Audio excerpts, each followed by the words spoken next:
Good day, grade 10s. I am your business studies tutor and I go by the name of Miss Nokuthula Zulu.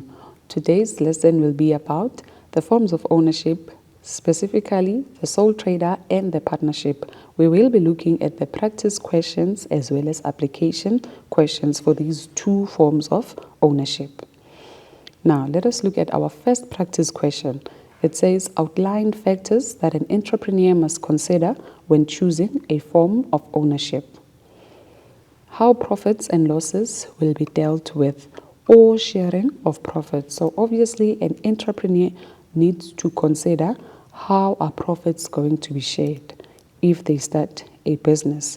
Do they want the profits to be shared, or do they want the profits to belong to them alone? They need to consider that fact before choosing a form of ownership. Who is responsible for any debts made by the business or liability? Another factor that an entrepreneur has to consider when choosing a form of ownership is the liability.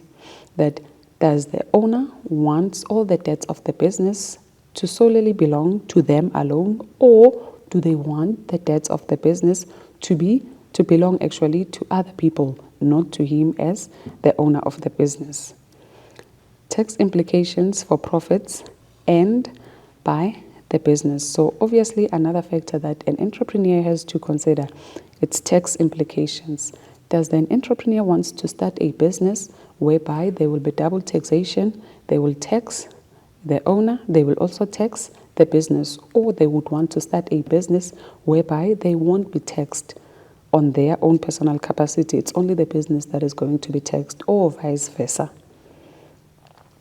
The lifespan of the business or continuity. So another factor that an entrepreneur has to consider is continuity. Do they want to start a business whereby there won't be continuity of existence if maybe one person decides to leave a business, or if they decide to retire, then that particular business won't have continuity. So they need to consider the continuity factor. Another factor that an entrepreneur must consider when choosing a form of ownership, it's the startup cost and the future or capital. So an entrepreneur needs to consider that, do they want to contribute capital alone when they start a business, or do they want even other people to contribute capital in a business? So that is another factor that the entrepreneur must consider. Moving on to the second question, it says, read the scenario below and answer the questions that follow. Claudia and Howard IT Consultants, CHC. Claudia and Howard want to establish an information technology consultants business and name it Claudia and Howard IT Consultants. They are mindful of the fact that they will be jointly and severally liable for the debts of the business. They agreed that each of them will contribute capital, skills, and knowledge to the establishment of the business. In return, they all share the profits and losses of their business. Identify the form of ownership that is applicable to CHC. So here are two people wanting to come together and start a business. So which form of ownership is applicable in this scenario? It is a partnership. Quote 3 characteristics of the form of ownership identified in question 2 from the scenario above.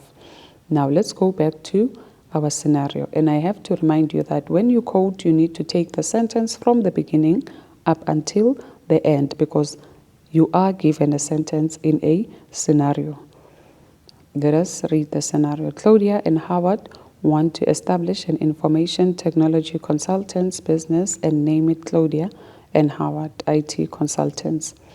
They are mindful of the fact that they will be jointly and severally liable for the debts of the business. So obviously this sentence, it is a characteristic because they are mindful of the fact that they are going to be jointly and severally liable for the debts of a business. So it's part of the characteristics of a partnership, that the debts of a partnership, they belong to the partners. They agreed that each of them will contribute capital, skills, and knowledge to the establishment of a business.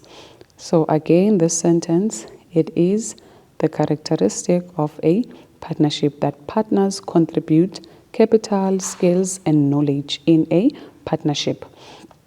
In return, they all share the profits and losses of the business. So we all know another characteristic is that partners share profits and losses of a partnership. So we are going to quote also this sentence.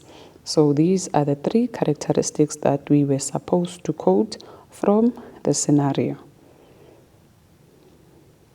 Moving on to the fourth question. Advise Howard on the positive impact of a partnership.